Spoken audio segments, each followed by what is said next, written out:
नमस्कार, आप देख रहे हैं न्यूज 24। मैं हूं शीतल राजपूत। प्रदूषण पर सुप्रीम कोर्ट की सख्ती के बाद केंद्र और राज्य सरकारें एक्शन में आ गई हैं। केंद्र ने 5 सदस्यों की टास्क फोर्स का गठन कर दिया तो दिल्ली सरकार ने फौरन स्कूल बंद करने का ऐलान कर दिया, क्योंकि हल्की बारिश के बाद भी दिल्ली की हवा बहुत खराब है। AQI यानी हवा की स्वच्छता मापने वाला मीटर बता रहा है कि दिल्ली में आज भी हवा सांस लेने लायक नहीं है। केंद्र और राज्य के फैसले के बाद भी अगर सुप्रीम कोर्ट को लगा कि प्रदूषण रोकने के लिए और कड़े कदम उठाने की जरूरत है तो वो आज कोई कड़ा फैसला सुना सकती है। और इस बीच एक ब्रेकिंग न्यूज आ रही है और वो ये कि सुप्रीम कोर्ट में प्रदूषण पर फिर सुनवाई। प्रदूषण पर केंद्र ने टास्क फोर्स का गठन किया है। एनफोर्समेंट फोर्स फ्लाइंग स्क्वाड का गठन, 5 सदस्यों की टास्क फोर्स का गठन किया। ये केंद्र सरकार ने सुप्रीम कोर्ट में हलफनामा दाखिल कर कहा है प्रदूषण की रोकथाम के लिए हमने ये कदम उठाया। सुनवाई फिर से शुरू हो गई है सुप्रीम कोर्ट में प्रदूषण पर और केंद्र ने अपना हलफनामा दाखिल कर कहा है कि हमने टास्क फोर्स का गठन किया। जो तस्वीर आपको दिखाई पड़ रही है, इससे आपको अंदाजा लग गया होगा कि अभी भी दिल्ली NCR में स्मॉग की चादर बिछी हुई है और ये छटने का नाम नहीं ले रही है। आज भी वायु की गुणवत्ता बहुत खराब श्रेणी में रिकॉर्ड की गई, जबकि कल दिल्ली NCR में कई इलाकों में छिटपुट ड्रिजलिंग हुई, यानी बूंदाबांदी हुई। जाहिर तौर पर कई लोगों के जहन में ये सवाल आ रहा होगा कि हल्की बारिश के बावजूद ये जो स्मॉग है, ये जो प्रदूषण है, कम क्यों नहीं हो रहा है। तो आपकी जानकारी के लिए हम बता दें कि जब भी इस तरीके का मौसम होता है, यानी जब ठंड बढ़ती है तो आर्द्रता बढ़ जाती है, यानी ह्यूमिडिटी बढ़ जाती है और ह्यूमिडिटी के बढ़ने से जो आसमान में फॉग या स्मॉग है वो सतह पर आने लगता है और इसीलिए प्रदूषण और ज़्यादा बढ़ जाता है। चूँकि छिटपुट बारिश हुई, लेकिन वो बारिश जो है उस तरीके की नहीं थी जिससे कि वायु की गुणवत्ता को साफ किया जा सके, और ना ही तेज़ रफ्तार की हवा थी जिससे कि ये प्रदूषण निकलकर बाहर चला जाए। मौसम विभाग ने ये साफ कहा था कि अगर ड्रिजलिंग होती भी है तो वो कुछ इलाकों में होगी और वो इस तरीके की ड्रिजलिंग नहीं है जिसमें हवा तेज़ है।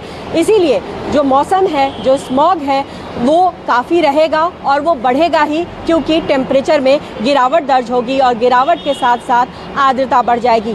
मौसम विभाग का साफ तौर पर कहना है कि आने वाले दिनों में, यानी 5 तारीख के बाद से एक वेस्टर्न डिस्टर्बेंस आ रहा है जो कि तेज़ गति की हवा लाएगा और फिर आपको इस स्मॉग जो कंडीशन अभी दिखाई पड़ रहा है उससे निजात मिलेगा। मौसम विभाग ने ये संकेत दे दिए हैं कि जो वेस्टर्न डिस्टर्बेंस है वो अप्रोच कर रहा है और 5 तारीख तक ये जो बिल्कुल घना चादर बना हुआ है उससे राहत मिल जाएगी। कैमरा पर्सन धीरज ठाकुर के साथ पल्लवी झा, दिल्ली न्यूज़ 24। बारिश और हवा भी दिल्ली की दमघोटू हवा से दिल्ली के लोगों को राहत नहीं दिला पाई और हालात वैसे ही बदतर बने हुए हैं जो मौसम खुशनुमा होने से पहले बने हुए थे। पिछले 2 दिनों से दिल्ली के आसमान पर बादल छाए हुए हैं और कल कुछ इलाकों में बारिश भी देखने को मिली, लेकिन जैसी की उम्मीद थी कि बारिश के चलते पॉल्यूशन का जो लेवल है वो कुछ कम होगा और जो एयर क्वालिटी इंडेक्स है उसमें कुछ सुधार आएगा, लेकिन वैसी तस्वीर बिल्कुल भी देखने को नहीं मिल रही।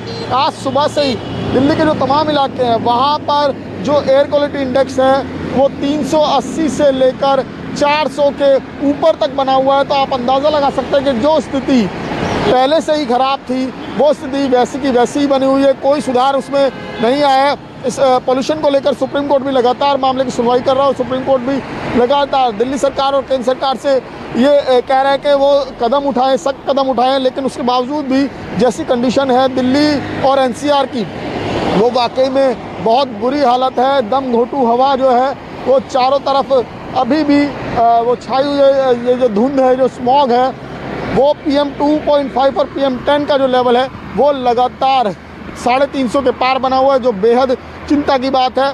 और इसी के चलते दिल्ली सरकार ने एक बार फिर से दिल्ली में स्कूलों को बंद करने का आदेश दिया है, लेकिन सबसे बड़ी बात जो है, सबसे बड़ा सवाल वही है कि आखिर इस दम घोटू हवा से, इस दम घोटू पॉल्यूशन से दिल्ली के लोगों को कब राहत मिलेगी। कैमरा उमेश के साथ विमल कौशिक, न्यूज़ 24 दिल्ली।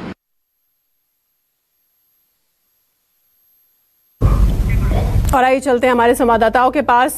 3 संवाददाता इस वक्त हमारे साथ जुड़े हुए हैं। प्रभाकर मिश्रा हैं, दिव्या अग्रवाल हैं और साथ ही हमारे साथ पल्लवी झा इस वक्त जुड़ी हुई हैं। सबसे पहले मैं प्रभाकर मिश्रा के पास चलती हूं। प्रभाकर, सुप्रीम कोर्ट में केंद्र ने हलफनामा जारी कर कहा कि हमने टास्क फोर्स का गठन किया और यह हर रोज रिपोर्ट करेगी प्रदूषण के लेवल पर कि क्या चल रहा है, किस तरह का काम हो रहा है उसकी रोकथाम के लिए। इसके अलावा आज कोर्ट में और क्या क्या हुआ पोल्यूशन के बाबत? देखिए, कल जब सुप्रीम कोर्ट में सुनवाई हुई थी, कल सुप्रीम कोर्ट ने दिल्ली सरकार, केंद्र सरकार, संबंधित राज्यों की बहुत फटकार लगाई थी और उसके बाद कोर्ट ने कहा था कि आपके पास 24 घंटे का समय है, या तो आप कुछ कीजिए नहीं तो हमको कोई आदेश पारित करना होगा। और कोर्ट ने यह भी संकेत दिया था कि अगर सरकारों ने कुछ नहीं किया तो सुप्रीम कोर्ट इस मामले में टास्क फोर्स का गठन कर देगा। सुप्रीम कोर्ट में कल सुनवाई हुई, दिल्ली सरकार को फटकार पड़ी कि पॉल्यूशन है और आपके कर्मचारी वर्क फ्रॉम होम कर रहे हैं लेकिन स्कूल खोल दिया गया है। तो सुप्रीम कोर्ट की सुनवाई के तत्काल बाद दिल्ली सरकार ने फैसला किया कि स्कूल बंद कर दिए गए। और आज हालांकि सुप्रीम कोर्ट में सुनवाई 10:30 बजे होती है, सुप्रीम कोर्ट में आज बेंच 10 बजे बैठी थी और सुनवाई के ठीक पहले सुप्रीम कोर्ट में केंद्र सरकार का जो हलफनामा आया उसमें कहा गया कि एक टास्क फोर्स का गठन कर दिया गया है। वो इसलिए किया गया कि केंद्र सरकार को पता था कि अगर सरकार नहीं करती तो सुप्रीम कोर्ट अपना आदेश देता और अपने आदेश में टास्क फोर्स का गठन करता। तो कोर्ट सरकार ने यह कह दिया कि माय लॉर्ड, आप मत गठन करिए, हम गठन कर दे रहे हैं। और उसमें तमाम बातें कही गई कि किस तरह से पॉल्यूशन को कंट्रोल करने के लिए एक टास्क फोर्स का गठन किया गया है।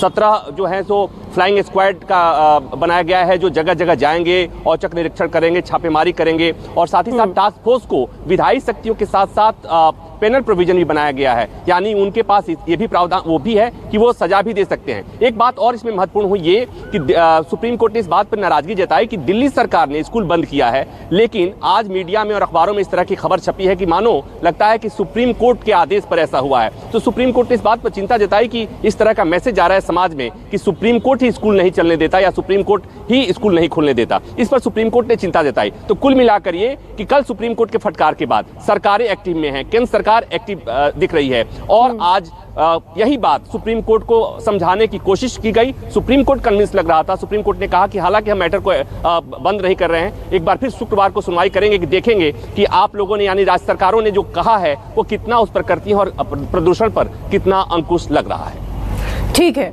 अब मैं पल्लवी झा के पास चलूंगी। पल्लवी, आप बता रही थी कि क्योंकि कल भी हम सुन रहे थे मौसम विभाग के लोगों का कहना था कि बारिश होने के बाद थोड़ा फर्क पड़ेगा, लेकिन छिटपुट बारिश कल हुई, उसके बावजूद उसके बाद प्रदूषण और बढ़ा, कुछ खास फर्क नहीं पड़ा। आप क्या कहना है मौसम विभाग का? क्या हमें 5 दिसंबर तक ही वेट करना होगा, इंतजार करना होगा, या इससे ज्यादा भारी बरसात का इंतजार करना होगा ताकि थोड़ा सा प्रदूषण का लेवल जो है वो कम हो दिल्ली एनसीआर में? देखिए, बिल्कुल शीतल, बेसिकली इसमें ये होता है कि जब भी ठंड होती है और जब टेम्परेचर काफ़ी डिप होने लगता है तो ह्यूमिडिटी काफ़ी बढ़ जाती है और ह्यूमिडिटी बढ़ने से ये होता है कि चूंकि फॉग कंडीशन या फिर हम इसको स्मॉग कंडीशन कहें तो वो जो है वो धीरे धीरे सतह पर आने लगता है, यानी जो पॉल्यूटेंट्स जो सस्पेंडेड होते हैं वो धीरे धीरे नीचे आना शुरू हो जाते हैं, जिससे कि प्रदूषण और बढ़ जाता है। अगर बारिश होती है, बारिश होने का मतलब यह है जैसे कल हुआ कि कई इलाकों में बूंदाबांदी हुई, लेकिन उस बारिश में हवा की गति कम थी और जब हवा की गति कम होती है तो वो किसी भी तरीके से पॉल्यूटेंट को निकाल पाने में सक्षम नहीं होती है। और यही मौसम विभाग कह रहा है कि जब तक स्ट्रॉन्ग वेस्टर्न डिस्टर्बेंस नहीं होगा तब तक ये जो प्रदूषण है वो बना रहेगा। दूसरी बात यहाँ पर यह है कि दिसंबर और जनवरी का जब महीना आता है तो ये जो दिसंबर जनवरी का महीना है वो फॉग कंडीशन बनता है और फॉग कंडीशन में वेस्टर्न डिस्टर्बेंस अगर आते हैं, जिसमें माना जाता है 5 से 6 ऐसे वेस्टर्न डिस्टर्बेंस होते हैं जो काफ़ी स्ट्रांग आते हैं। तो अभी फिलहाल जो ये कहा जा रहा है कि अरेबियन सी की तरफ से एक वेस्टर्न डिस्टर्बेंस अप्रोच कर रहा है, जिससे कि ये फायदा होगा कि हवा में काफ़ी तेजी आएगी और जब हवा तेज हो जाएगी और कुछ इलाकों में बारिश होगी तो ये जो आपको स्मॉग दिखाई पड़ रहा है उससे काफी ज्यादा राहत हो जाएगी। थोड़ा फर्क पड़ेगा, फॉग रहेगा लेकिन स्मॉग से थोड़ी राहत मिले। ठीक है, हम दिव्या अग्रवाल के पास चलते हैं। दिव्या, आप इस वक्त दिल्ली के किस इलाके में खड़ी हैं और आज अगर प्रदूषण की बात करें तो अपने आपके आसपास इर्द गिर्द दिल्ली के अलग अलग इलाकों में क्या हालात हैं आज?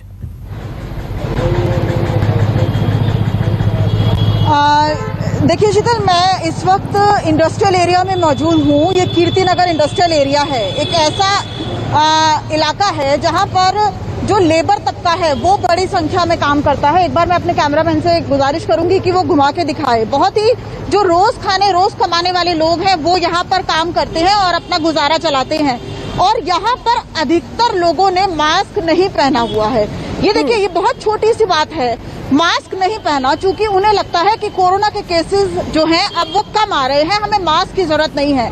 यानी लोगों में अभी तक इस बात को लेकर अवेयरनेस ही नहीं है कि जो वायु प्रदूषण है उसके लिए भी मास्क कितना जरूरी है। ये है अवेयरनेस लेवल, और इसकी जिम्मेदारी लोगों की तो है ही, साथ ही साथ सरकार और प्रशासन की भी है। केंद्र सरकार के, दिल्ली सरकार के तमाम पैनल्स बने हुए हैं, तमाम आयोग बने हुए हैं जो प्रदूषण को कंट्रोल करने के लिए बने हैं। आखिर उनका काम क्या है? प्रदूषण को कंट्रोल करना और साथ ही साथ लोगों में जागरूकता बढ़ाना। इस वक्त मैं अगर आपको दिखाऊं तो यहाँ का जो AQI लेवल है वो बहुत खराब स्थिति में है। देखिए 335 है ये, और 335 है, आप देखिए वेरी पुअर कंडीशन में है। लेकिन यहाँ के लोगों को पता ही नहीं है कि वायु प्रदूषण किसका नाम है, और अनजाने में वो कितनी प्रदूषित हवा जो है वो सांस के माध्यम से अंदर ले रहे हैं। बहुत धन्यवाद दिव्या इस जानकारी के लिए। प्रभाकर आपका भी, और साथ ही पल्लवी झा भी। तो सरकारें फोर्स के तहत काम कर रही हैं, कोर्ट को दखल देनी पड़ रही है, लेकिन प्रदूषण फिर भी बिल्कुल हाथ से बाहर है। आप स्थिति देख ही रहे। एक छोटे से ब्रेक के लिए हम रुक रहे हैं, देखते रहिए न्यूज़ 24। नमस्कार, मैं हूं मानक गुप्ता। अगर आपको हमारा ये वीडियो पसंद आया हो तो इसे लाइक और शेयर जरूर करें, और हाँ, हमें सब्सक्राइब और फॉलो करना ना भूलें ताकि आप देश और दुनिया की कोई खबर मिस ना करें। तो जुड़े रहिए हमारे साथ और देखते रहिए न्यूज़ 24।